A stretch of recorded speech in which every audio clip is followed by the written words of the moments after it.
to start capturing hives and making sure that the bees pollinate in a more effective and efficient way. This would lead us back to Ken's father, parent, whoever owns the beekeeping farm, being someone to volunteer to the front to go ahead and capture hives and start forcing pollination. We would then see Barry's hive be captured by the beekeepers. Of course, Barry would escape, but he would be absolutely distraught because his hive is in trouble and Bryn is also in trouble. So he would go to Vanessa and Ken and they would come up with a plan to free the bees. The plan would, of course, be to free the bees and to expose the beekeepers for their unethical practices. And Bryn, for her part, would be a part of helping out too, as she would be at the artificial hive and she'd be able to direct the bees to follow the instructions and make the best plan to get them all out of this bad situation.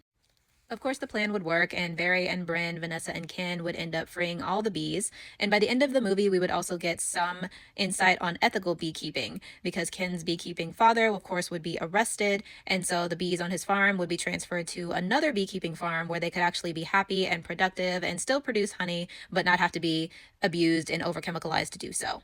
So Barry's hive would return to their home in Central Park. Barry and Bryn would end up together. Kevin and Vanessa can still have a healthy relationship together. We can have all of these characters grow in a healthy and constructive way, and we could still make a movie that illustrates how even the smallest creatures like bees are integral to society and to nature. And we could also touch a little bit on the relationships between workers and corporations and the exploitation in between.